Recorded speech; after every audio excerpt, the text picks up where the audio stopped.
Well, hi, everyone. This is the Brad Free Report for Friday, April 6th, the day before the Santa Anita Derby. We'll have some answers on Saturday afternoon. The Santa Anita Derby, including Justify and Bolt Doro. The Santa Anita Oaks, also on Saturday, Midnight Bisou, and a filly she just defeated, who I think has an upset chance. We'll talk about the Santa Anita Derby and the Santa Anita Oaks, the two headline races on a Saturday card with 6 stakes races. It's a 13-race card. It begins at 11:30 in the morning.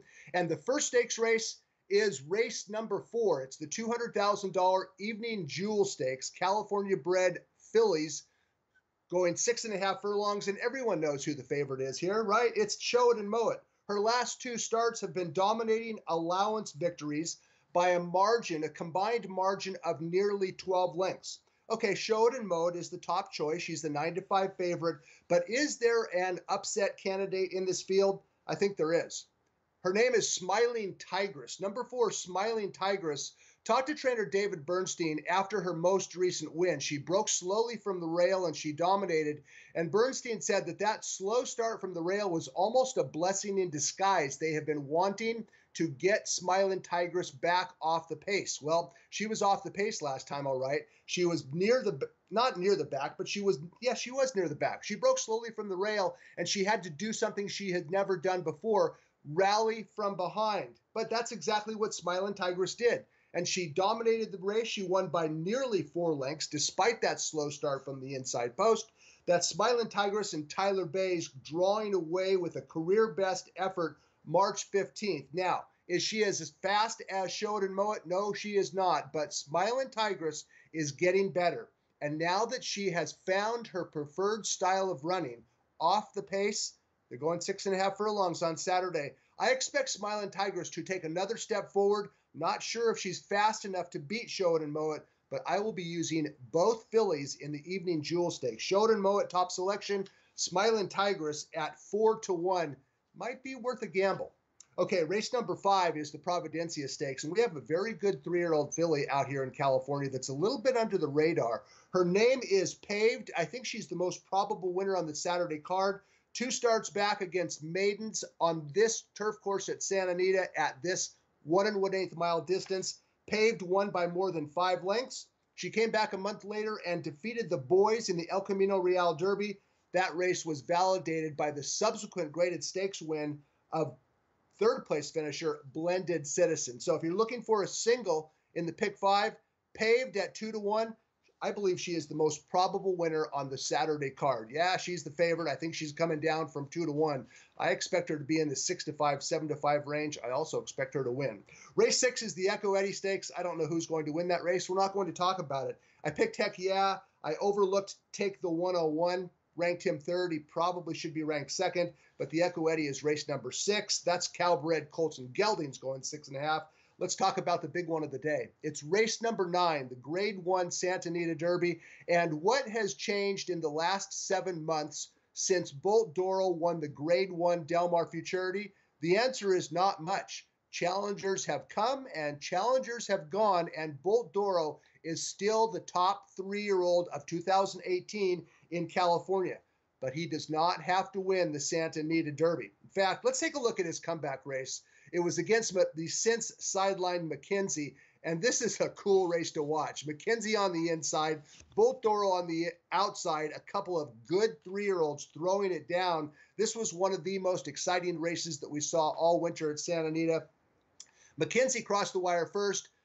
Bolt Doro on the outside was elevated to the win via the disqualification of McKenzie, a controversial disqualification. But McKenzie is sidelined. Bolt Doro making his 2nd start back, and owner-trainer Mick Ruiz believes he has a tighter, fitter, stronger horse than Bolt Doro was a month ago when he gave McKenzie all he could handle in the San Felipe. But the most probable winner of the Santa Anita Derby, it's lightly raced Justified. This horse might be a freak. His debut was a smasher by more than 9 lengths after a 44 1/2 mile. And then his 2nd start, he snuck into a one other than allowance race. He went the half mile in 45.10. That's the fastest half mile of the meet. He slowed down through the lane, but take a look at the stretch run of Justify winning this one other than allowance. How much did Mike Smith ask Justify to run? Not much. He won by more than 6.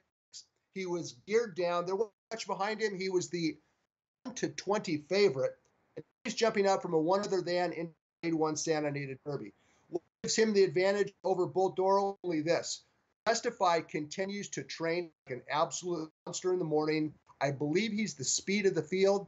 And when Baffert takes these lightly raced horses and moves them ambitiously up in class, all you can do is either back him at a short price or sit back and watch, because it's fun to watch. And Justify, I believe he takes the track on Saturday. I think he goes to the front, and I think he's long gone. From a one other than to a Grade 1, that's something that Baffert has done in the past. So we're looking for Justify, the 4-5 favorite, to win the Santa Anita Derby. It's an entirely different discussion a month from now with regards to the Kentucky Derby. If Justify runs well Saturday, he'll be in the Kentucky Derby, and we'll have that discussion when we get a little bit closer. But he's a standout on Saturday, in my opinion. He'll have to hold off the late charge of Bolt Doro, a couple of good 3-year-olds. A field of 7, I think it's a 2-horse race. Okay, race number 10 is another grass race. It's the Grade 2 Royal Heroine for fillies and mares at a mile on turf. And the morning line favorite is number 6, Enola Gray. What's the knock on Enola Gray? Well, there's really no knock. I mean, all she's done is win 7 out of 11. And her most recent start, when you take a look at the stretch run of the Grade 3 Wilshire, I think you're going to be impressed. This was her first start around 2 turns. She took the track, took the course, went the half in 44-3 and was long gone. Now, what's the big deal? Well, this race was way back in July of 2017. So Enola Gray, unraced since last summer, making her come back in a kind of a tough spot. She's the 3-1 favorite, but she also is challenged by the potential pace rivals, which include number 4, Midnight Crossing, should be forwardly placed. So should number 8, Mongolian Shopper, stretching out from sprints, and even the filly on the bottom, Sassy Little Lila. Now, Enola Gray is quicker than those rivals, probably, and pace duels do not happen in grass routes as often as they do on the main track. For some reason, horses tend to be more rateable, more tractable going long on grass. So maybe somebody else insists on the lead, Mongolian Shopper perhaps. And if so, I don't think that Enola Gray will have any problem sitting right behind the speed. But I don't like her coming in off a layoff around 2 turns. I think that this race actually kind of sets up for one of 2 closers, number 5, Thundering Sky, or number 7, Madame Stripes. Madame Stripes, 7-2, second choice on the morning line, is my top selection. Thundering Sky is 5-1. Both these fillies are graded stakes caliber. The filly mare turf division out in California is a little bit on the soft side. And these 2 fillies, these 2 mares actually, Madame Stripes, Thundering Sky, they will have their chance to win from behind. I will be using both of them in whatever multi-race wagers. Enola Gray is my 3rd selection, but I think she might be vulnerable first start back. Okay, let's turn the page and go to race number 11. It's the second Grade 1 of the day, the Grade 1 Santa Anita Oaks, and another short price. Her name is Midnight Bisou. She's the 6-5 favorite on the morning line. The Santa Anita Oaks, the last 3 decades, 30 runnings of the Santa Anita Oaks, favorites have won 18 of them. So this is a race that upset winners are few and far between. And Midnight Bisou's most recent start, it was her first start around 2 turns. She sat behind the pace over a wet, fast track that she absolutely adored. And she ran past 13 squared in the stretch, and she drew off. Midnight Bisou won it was the Santa Isabel, Grade 3 Santa Isabel, by more than 2 lengths. Here she is, Midnight Bisou, taking care of business as the 3-10 favorite in the Santa Isabel. Her odds are going to be short on Saturday in the Santa Anita Oaks. It's a field of 9. Now, I hope we have the gallop out after the wire, because Midnight Bisou, she won clear and she was a decisive winner. But watch the gallop out and watch what 13 squared does after she got past. 13 squares up on the inside. She's galloping out alongside Midnight Bisou. Now, I know the race is over, but that was an improved effort by 13 squared, and even past the wire, she had a little bit of energy left. 13 Squared is drawn near the outside. She has a forwardly placed running style. I think she's going to get the jump on Midnight Bisou.